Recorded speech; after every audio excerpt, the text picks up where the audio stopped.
Hello and good morning all of you. स्वागत आहे तुमचं मेगाबिट एज्युकेशनच्या युट्यूब चॅनलवर. तर चला बघूया आजचे व्होकॅब्युलरीचे वर्ड्स, त्यांचे सिनोनिम्स, अँटोनिम्स, मराठी, इंग्लिश आणि हिंदीमध्ये त्यांचे मीनिंग्स बघूया.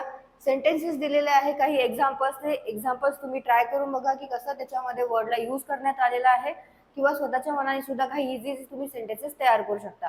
त्यामुळे काय होईल की तुम्हाला कळेल की सेंटेन्समध्ये वर्डला कसं यूज करण्यात आलेलं आहे. ओके, सो स्टार्ट करूया आजच्या सेशनला. फर्स्ट वर्ड आहे आपला आजचा, तो आहे इम्युलेटेड. IEMULATED. ओके, इम्युलेटेडचं मिनिंग काय होतं तर मॅच और सरपास अ पर्सन और अचीवमेंट टिपिकली बाय इमिटेशन. म्हणजेच काय करणे, मॅच करणे, की कोणी काही केलेलं आहे त्याच्यासारखं आपणही करणे. म्हणजेच काय होतं तर त्यांची नकल करणे किंवा त्यांचं अनुकरण करणे, त्याला काय म्हटलं जातं, इम्युलेटेड असं म्हटलं जातं. ओके, सो मिनिंग काय आहे इंग्लिशमध्ये इम्युलेटेडचं, मॅच और सरपास अ पर्सन और अचीवमेंट. एखाद्या पर्सनला किंवा त्याच्या अचीवमेंटला काय करणे, मॅच करायचा प्रयत्न करणे किंवा सरपास करण्याचा प्रयत्न करणे, टिपिकली बाय इमिटेशन. म्हणजेच काय होतं तर इम्युलेटेड असं होतं. हिंदीमध्ये म्हटलं जातं इम्युलेटेडला नकल. मराठीमध्ये इम्युलेटेडचं मिनिंग होतं अनुकरण केलेले. ओके, सो मराठीमध्ये मिनिंग काय होतं इम्युलेटेडचं, अनुकरण केलेले, आणि हिंदीमध्ये मिनिंग होतं नकल. सिनोनिम्स काय आहेत तर इमिटेट, कॉपी आणि मिरर. आणि अँटोनिम्स आहेत निग्लेक्ट आणि बी ओरिजिनल. ओके, सो इम्युलेटेडचे सिनोनिम्स परत एकदा बघूया आपण काय होते सिनोनिम्स. इमिटेट, कॉपी आणि मिरर, आणि अँटोनिम्स आहेत निग्लेक्ट आणि बी ओरिजिनल. नेक्स्ट वर्ड बघूया. नेक्स्ट वर्ड आहे अनबिनोन्स्ड. ओके, काय आहे नेक्स्ट वर्ड, अनबिनोन्स्ड. अनबिनोन्स्डचं मिनिंग काय होतं तर हॅपनिंग और existing without once knowledge.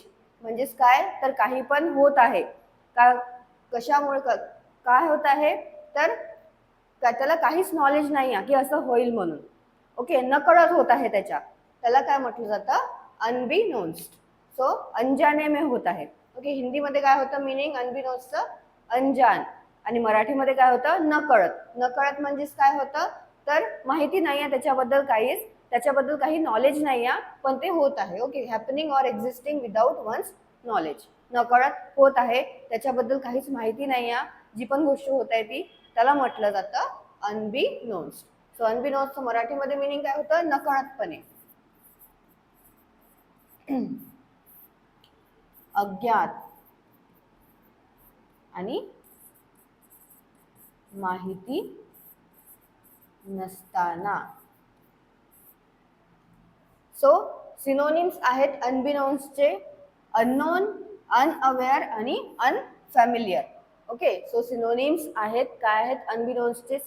अनबिनोन्सचं meaning काय होतं पहिले तर मराठीमध्ये नकळतपणे, अज्ञात आणि माहिती नसताना. इंग्लिशमध्ये मिनिंग आहे हॅपनिंग और एक्झिस्टिंग विदाउट वन्स नॉलेज, आणि त्याचे सिनोनिम्स आहेत अननोन, अनअवेअर आणि अनफॅमिलियर. नेक्स्ट वर्ड आहे फेकरी. FAKERY, फेकरी.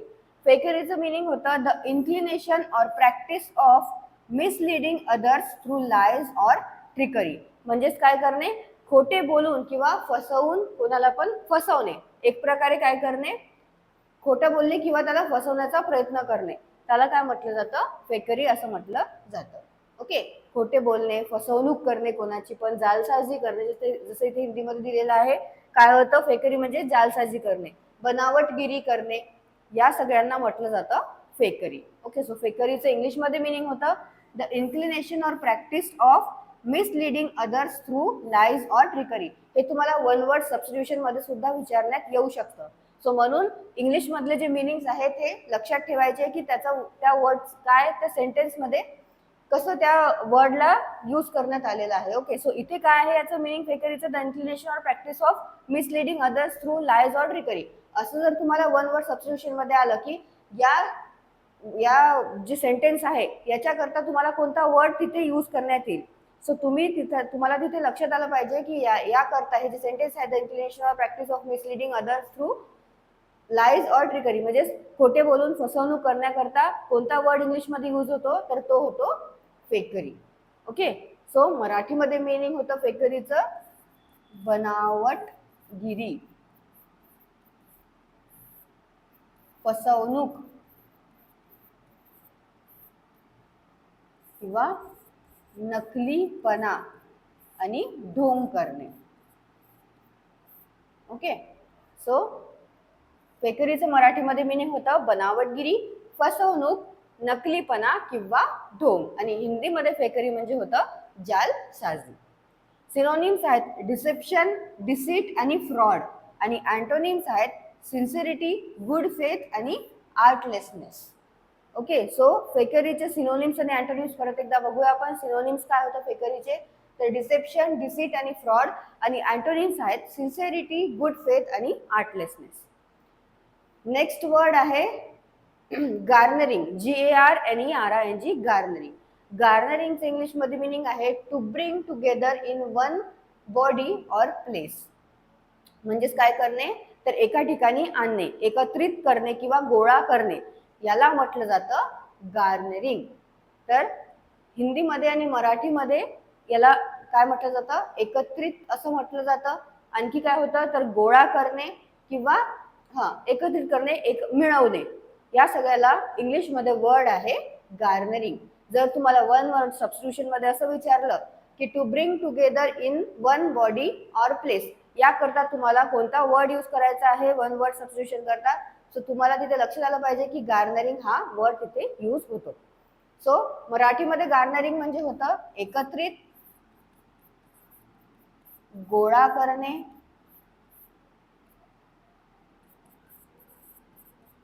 एकत्रित करणे आणि मिळवणे. ओके, मिळवणे, मिसळणे, याला सगळ्याला काय म्हटलं जातं, गार्नरिंग असं म्हटलं जातं. सिनोनिम्स आहेत कलेक्टिंग, असेंबलिंग आणि गॅदरिंग. आणि अँटोनिम्स आहेत डिस्पर्सिंग, स्कॅटरिंग आणि डिसिपेटिंग. सो सिनोनिम्स काय आहेत गार्नरिंगचे, कलेक्टिंग, असेंबलिंग आणि गॅदरिंग. आणि अँटोनिम्स आहेत डिस्पर्सिंग, स्कॅटरिंग आणि डिसिपेटिंग. नेक्स्ट वर्ड आहे परमिएट्स, PERMEATES. परमिएट्सचं मिनिंग होतं to spread throughout. To spread throughout म्हणजे काय, तर पसरणे. ओके, स्प्रेड झालेला आहे, इकडे तिकडे स्कॅटर झालेला आहे, म्हणजेच काय झालेलं ते पसरलेलं आहे. सो परमिएट्सचं मिनिंग काय होतं, टू स्प्रेड थ्रू आउट. हिंदीमध्ये मिनिंग होतं फैल जाना. मराठीमध्ये काय मिनिंग होतं, पसरणे किंवा झिरपणे. आणखी काय होतं, अंतर्व्याप्त होणे किंवा भिनणे. सो परमिएट्सचं मिनिंग होतं टू स्प्रेड थ्रू आउट. हिंदीमध्ये मिनिंग होतं परमिएट्सला हिंदीमध्ये म्हटलं जातं फैल जाना. मराठीमध्ये होतं पसरणे किंवा झिरपणे, अंतर्व्याप्त होणे किंवा भिनणे. सिनोनिम्स आहेत परमिएट्सचे सफ्युजेस, पेनिट्रेट्स आणि परवेट्स. काय आहेत सिनोनिम्स परमिएट्सचे, सफ्युजेस, पेनिट्रेट्स आणि परवेट्स. नेक्स्ट वर्ड आहे डिरेंज्ड, DERANGED, डिरेंज्ड. डिरेंज्डचं इंग्लिशमध्ये मिनिंग होतं हॅव्हिंग और शोईंग अ व्हेरी ॲबनॉर्मल और सिक स्टेट ऑफ माइंड. म्हणजेच काय, तर वेड्यासारखं वागणे. ओके, हॅव्हिंग और शोईंग, एकतर वेडा असणे किंवा असं शो करणे समोरच्याला की वेडेपणा आहे, वेडा आहे किंवा विक्षिप्त आहे, त्याला म्हटलं जातं डिरेंज्ड. हॅव्हिंग और शोईंग अ व्हेरी ॲबनॉर्मल और सिक स्टेट ऑफ माइंड, याला म्हटलं जातं डिरेंज्ड. हिंदीमध्ये डिरेंजचं मिनिंग होतं विक्षिप्त, मराठीमध्ये सुद्धा विक्षिप्त असं म्हटलं जातं. आणखी काय म्हटलं जातं, वेडा किंवा बुद्धिभ्रष्ट. ओके, सो डिरेंजचं मराठीमध्ये मिनिंग होतं विक्षिप्त, वेडा आणि बुद्धिभ्रष्ट. सिनोनिम्स बघूया डिरेंजचे काय आहे, सायकॉटिक, ल्युनॅटिक आणि इन्सेन. काय आहेत सिनोनिम्स डिरेंजचे, सायकॉटिक, ल्युनॅटिक आणि इन्सेन. याला इथे P सायलेंट आहे, सो याला प्रोनाउन्स करायचं आहे सायकॉटिक. ओके, आणि अँटोनिम्स काय आहेत, सेन, साऊंड आणि बॅलन्स्ड. अँटोनिम्स आहेत डिरेंजचे सेन, साऊंड आणि बॅलन्स्ड. नेक्स्ट बघूया वर्ड. ओके, नेक्स्ट वर्ड आहे रेप्रोचमेंट. काय आहेत नेक्स्ट वर्ड काय आहे, रेप्रोचमेंट.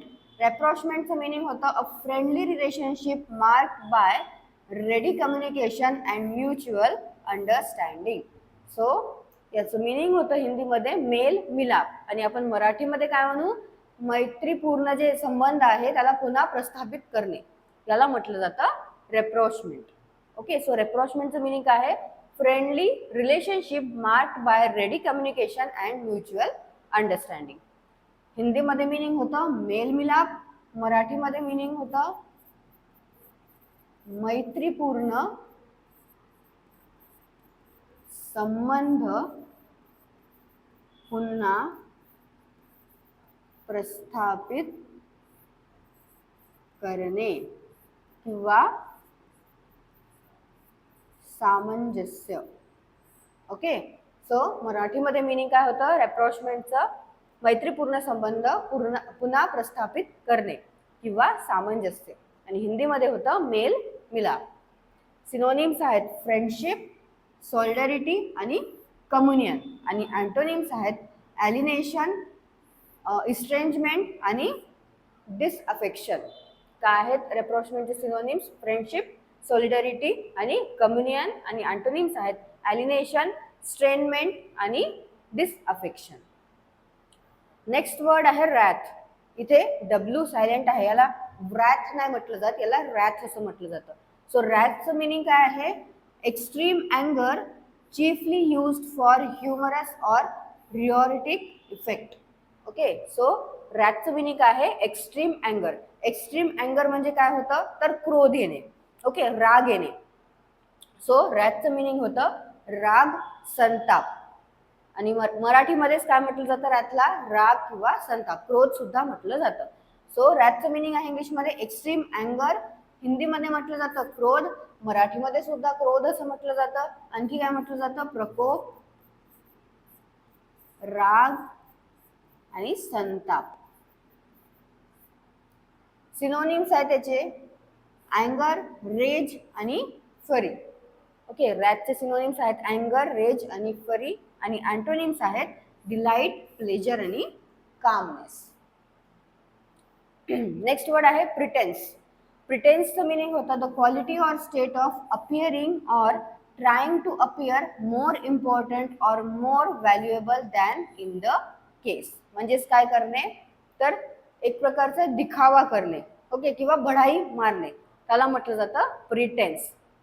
सो प्रिटेन्सचं मिनिंग होतं मराठीमध्ये एकतर ढोंग करणे, सोंग करणे, की आम्ही खूप वरचढ आहे, ओके, खूप quality or state of appearing or trying to appear more important, मी खूप फार इम्पॉर्टंट आहे, or more valuable than in the case. So प्रिटेन्सचं हिंदीमध्ये मिनिंग होतं दिखावा, मराठीमध्ये मिनिंग होतं ढोंग करणे, सोंग करणे किंवा बतावणी करणे, स्वतःची बढाई मारणे. सो प्रिटेन्सचं इंग्लिशमध्ये मिनिंग काय आहे? The quality or state of appearing or trying to appear more important or more valuable than is the case. हिंदीमध्ये मिनिंग होतं दिखावा, मराठीमध्ये मिनिंग होतं ढोंग, सोंग, बढाई, बतावणी किंवा खोटी सबब. सो प्रिटेन्सचं मराठीमध्ये मिनिंग काय होतं? ढोंग, सोंग, बढाई, बतावणी किंवा खोटी सबब. सिनोनिम्स आहेत अफेक्सेशन, AFFECTATION, याचा प्रोनाउन्स कसं करायचं आहे? अफेक्सेशन. अफेक्सेशन, प्रिटेन्शन आणि इन्फ्लेशन. आणि अँटोनिम्स आहेत ह्युमिलिटी, मॉडेस्टी आणि मीकनेस. सिनोनिम्स आणि अँटोनिम्स आहेत प्रिटेन्सचे. सिनोनिम्स आहेत अफेक्सेशन, प्रिटेन्शन आणि इन्फ्लेशन. आणि अँटोनिम्स आहेत ह्युमिलिटी, मॉडेस्टी आणि मीकनेस. लास्ट वर्ड आपला आजचा तो आहे रिलायंट, RELIANT, रिलायंट. रिलायंटचं मिनिंग होतं dependent on someone or something. म्हणजेच काय असणे? कोणावर तरी अवलंबून असणे. ओके, कोणावर तरी किंवा कशासाठी तरी अवलंबून असणे, कोणत्या पण एखाद्या थिंगवर किंवा कोणत्या एखाद्या व्यक्तीवर अवलंबून असणे, आधारित असणे, त्याला काय म्हटलं जातं? रिलायंट असं म्हटलं जातं. सो रिलायंटला हिंदीमध्ये मिनिंग काय आहे? निर्भर. मराठीमध्ये काय होतं? अवलंबून असणारा किंवा राहणारा. आणखी काय होतं? भरवशाचा किंवा आधारित. ओके, सो रिलायंटचं हिंदीमध्ये मिनिंग होतं निर्भर, मराठीमध्ये म्हटलं जातं अवलंबून असणारा किंवा राहणारा, भरवशाचा आणि आधारित. इंग्लिशमध्ये मिनिंग आहे dependent on someone or something. Synonyms आहेत डिपेंडंट, होपफुल आणि नेव, आणि अँटोनिम्स आहेत डाऊटफुल, डिस्ट्रस्टफुल आणि मिसट्रस्टफुल. काय आहेत सिनोनिम्स आणि अँटोनिम्स रिलायंटचे? सिनोनिम्स आहेत डिपेंडंट, होपफुल आणि नेव, आणि अँटोनिम्स आहेत डाऊटफुल, डिस्ट्रस्टफुल आणि मिसट्रस्टफुल. एकदा परत वाचून घ्या सिनोनिम्स, अँटोनिम्स, जे पण मराठीमध्ये तुम्हाला मिनिंग सांगितलेले आहे. तुम्हाला जर हिंदीमधले जे मिनिंग्स आहेत ते इझी वाटत आहे सो ते सुद्धा तुम्ही नोट डाऊन करू शकता. तुम्हाला याची PDF डिस्क्रिप्शनमध्ये मिळून जाणार, व्हिडिओच्या खाली डिस्क्रिप्शनमध्ये तुम्ही तिथनं डाउनलोड करू शकता. सो तुम्हाला सेशन आवडलं असेल, सेशनला लाईक करा, चॅनलला सबस्क्राईब करा, तुमच्या फ्रेंड्सला शेअर करा. जे ऑलरेडी प्रिपेअर करत आहेत किंवा ज्यांनी आता स्टार्ट केलेलं आहे, ज्यांना वोकॅब्युलरी थोडी हार्ड जाते, सो त्यांच्याकरता फार चांगले आहेत की दररोजचे 10 वर्ड्स तरी त्यांचे होऊन जाईल. जरी ते नाही करत असतील तरी एकदा त्यांनी बघितले जरी व्हिडिओ तरी त्यांना लक्षात येऊन जाईल. सो लाईक करा, शेअर करा आणि थँक्यू ऑल ऑफ यू.